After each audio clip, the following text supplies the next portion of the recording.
और इसी बीच बड़ी खबर सामने आ रही है। अगली बड़ी खबर आपको दिल्ली से बताते हैं। इस वक्त की बड़ी खबर दिल्ली से, जहां पर अमित शाह की अध्यक्षता में यूपी कोर कमेटी की बैठक आज और सीएम योगी, डिप्टी सीएम केशव प्रसाद मौर्य और दोनों डिप्टी सीएम मौजूद रहेंगे। इस वक्त की बड़ी खबर आपको बता दें, भाजपा प्रदेश अध्यक्ष महेंद्र नाथ पांडे भी बैठक में शामिल और दिल्ली में यूपी सदन में मौजूद है सीएम योगी। इस वक्त की बड़ी खबर आपको दिल्ली से बता रहे हैं, जहां पर भाजपा प्रदेश अध्यक्ष महेंद्र नाथ पांडे भी बैठक में शामिल।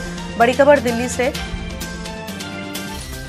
अमित शाह की अध्यक्षता में यूपी कोर कमेटी की बैठक आज, सीएम योगी और दोनों डिप्टी सीएम बैठक में शामिल होंगे। इस वक्त की बड़ी खबर आपको बता रहे हैं, जहां पर दिल्ली में यूपी सदन में मुख्यमंत्री योगी आदित्यनाथ मौजूद है। इस वक्त की बड़ी खबर आपको दिल्ली से बता दें, अमित शाह की अध्यक्षता में यूपी कोर कमेटी की बैठक होगी। डिप्टी सीएम केशव प्रसाद मौर्य और दिनेश शर्मा भी इस बैठक में शामिल होंगे और साथ ही प्रदेश अध्यक्ष महेंद्र नाथ पांडे भी बैठक में पहुंचेंगे। इस वक्त की बड़ी खबर आपको बता दें, जहां पर अमित शाह की अध्यक्षता में यूपी कोर कमेटी की बैठक होगी।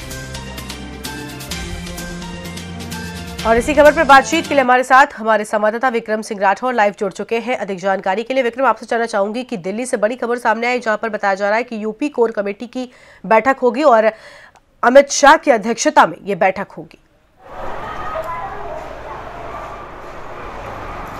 जी देखिए, बिल्कुल आपको बता दूं, प्रथम चरण के जिस तरीके से नामांकन यूपी में शुरू हो गए हैं और खासकर अगर पश्चिमी यूपी की बात की जाए तो पश्चिमी यूपी में नामांकनों के जो प्रथम चरण के चुनाव होने हैं वहां के नामांकन शुरू कर दिए गए और उसी क्रम में बीजेपी भी अब अपने जो उम्मीदवार है वो उतारेगी। उसी को देखते हुए आज यूपी कोर कमेटी की अहम बैठक दिल्ली में होनी है, जिसमें कि मुख्यमंत्री योगी आदित्यनाथ, उप मुख्यमंत्री केशव प्रसाद मौर्य, दिनेश शर्मा, महेंद्र नाथ पांडे सभी लोग मौजूद रहेंगे। राष्ट्रीय अध्यक्ष अमित शाह की अध्यक्षता में यह बैठक होगी और पूरी तरीके से जो फाइनल नाम है उन पर आज मोहर लगाई जाएगी और उसके बाद माना जा रहा है कि जो प्रथम चरण के नामांकन की सूची जो होगी वो जारी कर दी जाएगी। जो खासकर पश्चिमी यूपी के जो उम्मीदवार हैं उनको आज बीजेपी घोषित कर सकती है।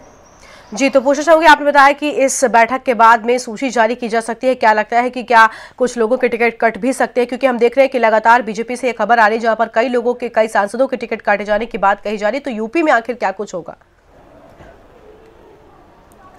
देखिए, दरअसल हुआ ऐसा कि बीजेपी ने एक सर्वे करवाया है और सर्वे करवाने में जमीनी स्तर पर जितने नेता हैं, खासकर जितने सांसद हैं, उनके कामों की समीक्षा हुई है। उस समीक्षा में जो जो सांसद खरे उतरे हैं उन्हीं को माना जा रहा है कि वोट उनके उनकी टिकट रिपीट की जा सकती है। नहीं तो जितने भी सांसद जिन्होंने जमीनी स्तर पर काम नहीं किया है, जो सिर्फ 2014 में मोदी लहर में सिर्फ जीते हैं और उसके बाद उन्होंने जनता के बीच में कोई भी पकड़ नहीं बनाई है, उन सभी का टिकट कटेगा। और खासकर अगर पश्चिमी यूपी की बात की जाए तो माना यह जा रहा है कई सांसदों की टिकट कट सकती है और बड़े सांसदों की टिकट कट सकती है।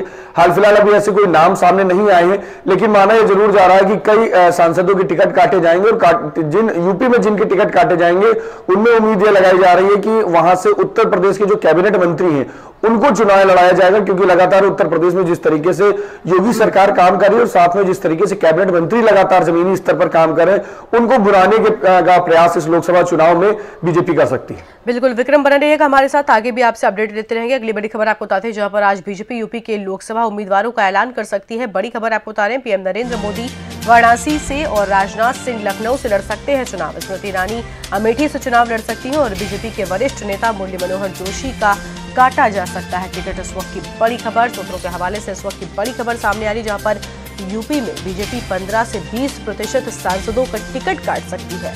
बड़ी खबर आपको बता रहे हैं, संत कबीर नगर से शरद त्रिपाठी और बस्ती से हरीश द्विवेदी, घोषी से हरिनारायण राजभर का नाम काटा जा सकता है। इस वक्त की बड़ी खबर आपको बता दें, सूत्रों के हवाले से ये बड़ी खबर सामने आई है, जहां पर यूपी में 15 से 20% सांसदों का टिकट काट सकती है बीजेपी। संत कबीर नगर से शरद त्रिपाठी और बस्ती से हरीश द्विवेदी। और हमारे साथ विक्रम सिंह राठौर लगातार बने हुए हैं। विक्रम, आपसे जानना चाहूंगी, बताया जा रहा है कि बीजेपी 15 से 20% सांसदों के टिकट काट सकती है। एक बड़ी बात है, क्या लगता है कि इस बार चुनाव फतेह करने के लिए नए चेहरों को या फिर मजबूत चेहरों को उतारने के लिए बीजेपी तैयार है?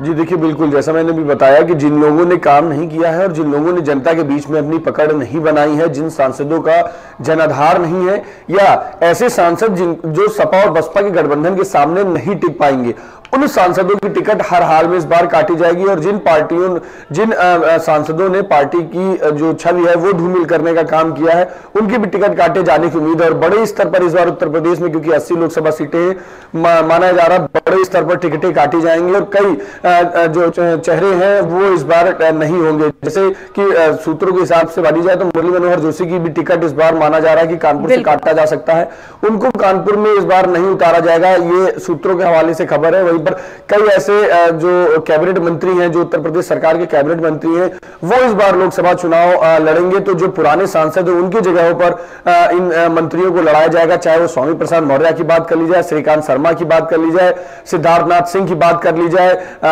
ये सभी जो चेहरे हैं, रीता बहुगुणा जोशी की बात कर ली जाए, इन सभी चेहरों पर भी उम्मीद लगाई जा रही है कि इस बार इनको लोकसभा की सीट पर चुनाव लड़ाया जा सकता है। और तो जिन जगहों पर से ये कैबिनेट मंत्री चुनाव लड़ेंगे, अमूमन सी बात है, माननीय बात है कि वहां के जो सांसद हैं, जो पुराने सांसद हैं, उनकी टिकट कटेगी। तो कई टिकटों की कटने की इस बार उम्मीद लगाई जा रही है और बड़े स्तर पर जो सांसदों ने काम नहीं किए उनकी टिकट तो 100% माना जा रहा है कि काटी जाएगी और उनकी जगह पर नए चेहरों को मौका दिया जाएगा। बिल्कुल, लेकिन विक्रम, अब ये भी पता चल रहा है कि राजनाथ सिंह, स्मृति ईरानी और खुद पीएम मोदी के कहां से चुनाव लड़ने की बात भी साफ होती नजर आ रही है। बताया जा रहा है कि गृह मंत्री राजनाथ सिंह लखनऊ से चुनाव लड़ सकते हैं। क्या अब तक आखिर इन नामों पर कब पुष्टि होगी?